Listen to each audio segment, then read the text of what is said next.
दोस्तों आप सभी से नमस्कार। मैं धर्मेंद्र प्रताप सिंह, आप देख रहे हैं फरीदाबाद न्यूज़। इस वक्त हम हैं अरुआ गांव में और यहां पर वार्ड चुनाव की कवरेज चल रही है। जिला परिषद वार्ड नंबर 8 से उम्मीदवार हैं हर्षिता सिंह। 8 ही बोला, वार्ड नंबर 8 ही बोला है। वार्ड नंबर 8 से जिला परिषद के उम्मीदवार हैं हर्षिता सिंह और यहाँ अरुआ गांव में सपेरों की बस्ती में वोट मांग रही हैं। तो आइए इनसे बातचीत करते हैं, पूछते हैं किस प्रकार से चुनाव की तैयारियां चल रही हैं, किस प्रकार से जनता का समर्थन मांगा जा रहा है, क्या क्या समस्याएं हैं, समस्याओं को कैसे उठाया जा रहा है और जनता से कैसे वोट की अपील की जा रही है। देखिए छोटा सा एरिया है लेकिन यहाँ पर काफ़ी ज़्यादा लोग इकट्ठे हो गए हैं। तो बातचीत करते हैं सबसे पहले हर्षिता सिंह जी से। उससे हर्षिता सिंह बाटी हैं और उसके बाद तमाम लोगों से बातचीत करेंगे। मैडम नमस्कार। नमस्कार। क्या नाम है आपका? मेरा नाम हर्षिता भाटी है, हर्षिता सिंह भाटी। कहाँ की रहने वाली है? मैं कोराली की रहने वाली हूँ। अच्छा, नॉमिनेशन हो गया? हाँ जी, मेरा नॉमिनेशन 9th को हो गया था, 9th ऑफ नवंबर को। अच्छा। हाँ, अभी कहाँ आपने प्रचार कर लिया है? मैंने हमारे इसमें 14 गांव पड़ते हैं जिसमें कुछ कस्बे, छोटे छोटे कस्बे भी आते हैं, जैसे दलेलगढ़ हो गया, मौजाबाद, शेखपुर हो गया।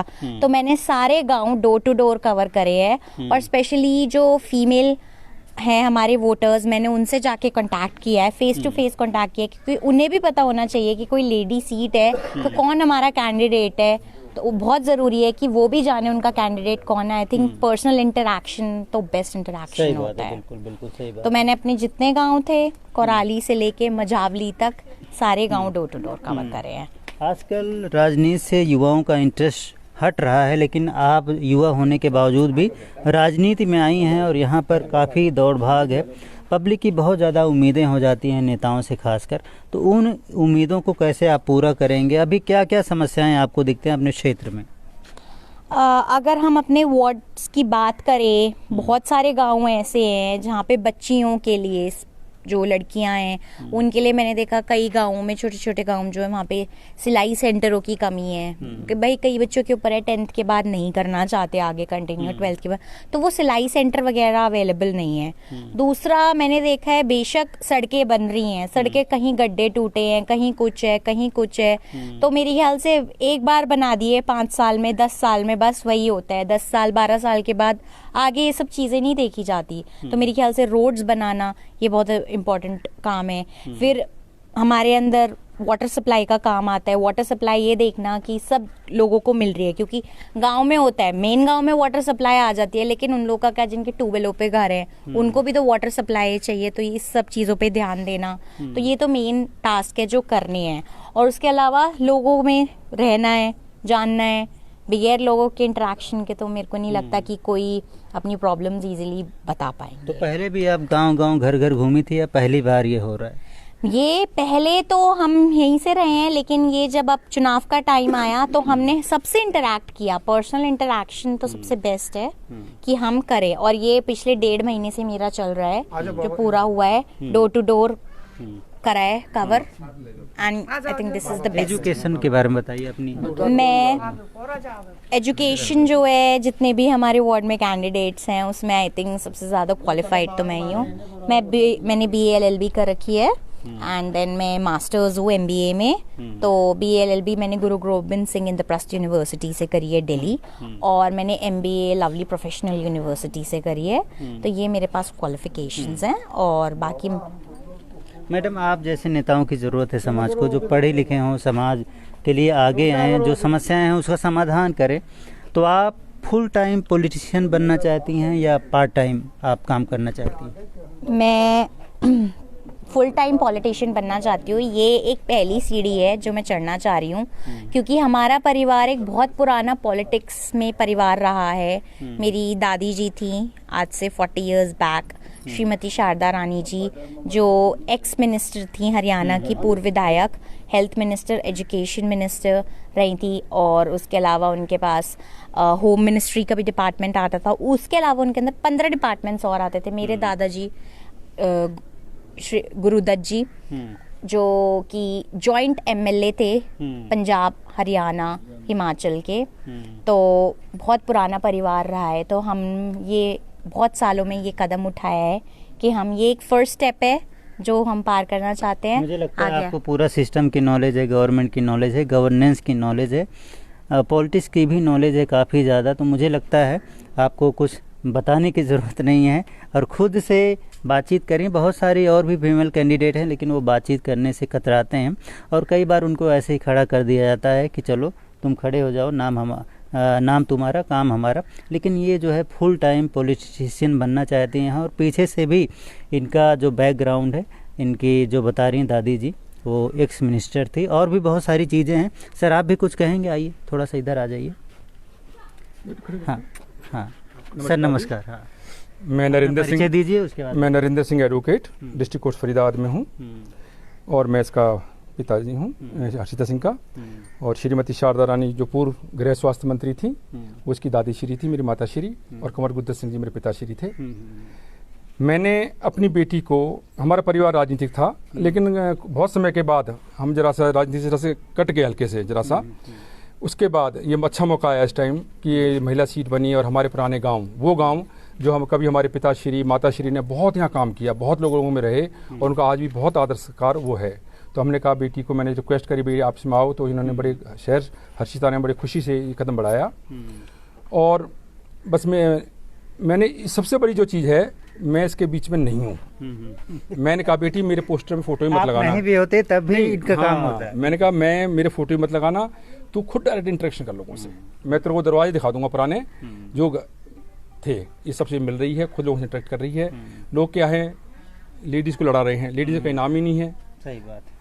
उसकी फलाना की पत्नी, फलाना की भाभी, फलाने की वो नहीं। मैंने बेटी का तुम डायरेक्ट इंटरेक्शन करो। सही बात। जो बुजुर्ग हैं उनका आशीर्वाद ऊपर है, तो बेटी बहुत अच्छी तरह कर रही है। मेरी तो गुजारिश यही है हाथ जोड़ के सबसे कि अजमाने की जरूरत नहीं पुराने परिवारों को। मेरे इस इलाके के सब लोगों से मेरे हाथ जोड़ के निवेदन है कि पढ़े लिखे को बनाओ और जो अच्छे काम करे और डायरेक्ट से बात करो। सही बात है, बिल्कुल सही हाँ, कह रहे हैं हमें नहीं, हम बीच में नहीं पढ़ना, ये डायरेक्ट से काम कराओ। पता होगा जो जिला परिषद होते हैं जीतने के बाद उनको क्या क्या जिम्मेदारियां मिलती हैं और क्या क्या काम वो कर सकते हैं, क्योंकि पब्लिक चाहती है हर काम नेताजी कर दें, लेकिन आप लोग भी एक उससे बंधे होते हैं, लिमिटेशंस होती है। तो आपको पता है अपनी लिमिटेशंस के बारे में? लिमिटेशंस पता है, सबसे बड़ा आता है जो बजट दिया जाता है, उस बजट के अंदर हमें काम करता है। XY बजट दे देते हैं, उसमें हमें काम करना रहता है।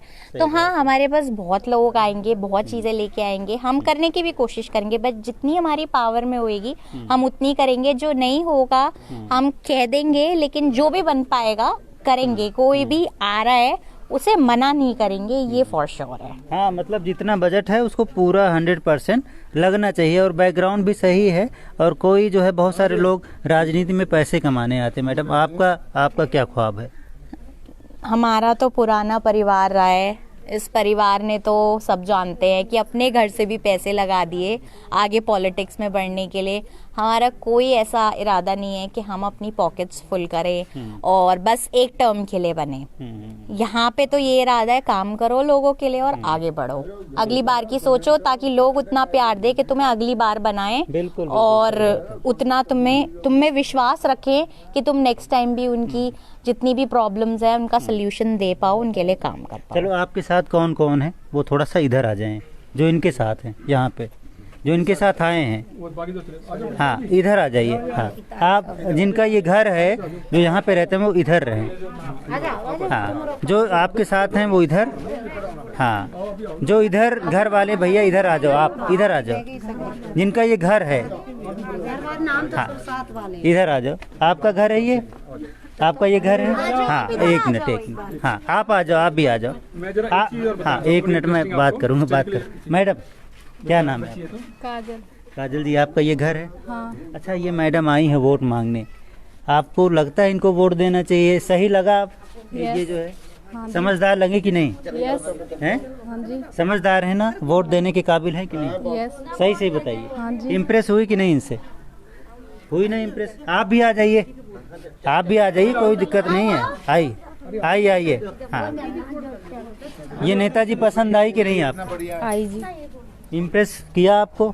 ठीक लगा कि इनको कुछ नॉलेज है, ठीक है, काम करने की नॉलेज बढ़िया है, सिस्टम की नॉलेज है। खूब बढ़िया। हमसे भी बातचीत इन्होंने की, लगा ना? इम्प्रेस हुई आप? लगा। तो वोट देने जाएंगी कि नहीं? खूब जाएंगे, बढ़िया। उसमें देखेंगे किसको वोट देना चाहिए। किसी को देंगे। किसी को देंगे? समझदार हैं, पढ़ी लिखी हैं। पढ़ी लिखी समझदार, बढ़िया काम करेगी। क्या नाम है आपका? संता संता जी यहीं रहती हैं? यही रहती तो देख रहे हैं दोस्तों, जिनके पास ये जाती हैं वो इम्प्रेस हो जाते हैं और लोग कहते हैं वोट तो इन्हीं को मिलना चाहिए। वैसे और भी लोग आएंगे, लेकिन आप लोग ज़रूर देखना कि वो नेता कैसा है, वो समस्याओं को कैसे रखता है, उसका समाधान कैसे कराता है। तो उससे आप देखना, जज करना, फिर जाके वोट किसी को भी दे देना। सर क्या कह रहे हैं? मैं एक चीज़ और बताना भूल गया। इसके जो दादाश्री थे कंवर गुरजर सिंह जी ने, वो संयुक्त पंजाब के, जॉइंट पंजाब जिसमें कश्मीर अपना पंजाब या हरियाणा हिमाचल थे, उसके तो वो थे ही विधायक 52 से 62 तक। बाद में वो जिला परिषद गुड़गांव के, जिसमें आज 4 जिले बन गए हैं, फरीदा, गुड़गांव, नूंह, पलवल, फरीदाबाद, उसके वो चेयरमैन भी थे जिला परिषद के, इसके दादाश्री, और उन्होंने बहुत से काम किए थे। चलो ये जीत जाएंगे तो आगे इनका भी विधायक का नंबर आ जाएगा। बाकी देखते हैं। देखो, वोट तो अभी बहुत जगह मांगे जाएंगे, बहुत सारे गांव हैं, बहुत सारे कस्बे हैं, लेकिन यहाँ पर मैंने जो देखा है, पब्लिक इम्प्रेस हो रही है इनसे। और जितने भी उम्मीदवार हैं, सबसे पढ़ी लिखी उम्मीदवार यही हैं और फुल टाइम पॉलिटिक्स में आई हैं और जनता की समस्याओं का समाधान करने का दावा भी कर रही हैं। बाकी मतदान है 22 नवंबर को, नतीजे आएंगे 27 नवंबर को। उसी दिन पता चलेगा जनता किसे आशीर्वाद दे रही है। कोराली गांव की हैं और उस गांव में और कोई खड़ा है मैडम? हाँ, एक और खड़ा होगा। हमारे गांव से हाँ जी एक और खड़े हैं, उनका नाम है विनय भाटी। उनकी पत्नी होंगी? उनकी वाइफ है संतोष भाटी जी। तो ऑल द बेस्ट उनके लिए भी। अच्छा, चलो अच्छी बात है, अच्छी बात है। देखेंगे पब्लिक किसे आशीर्वाद देती है। फरीदाबाद न्यूज़ से धर्मेंद्र प्रताप सिंह, नमस्कार।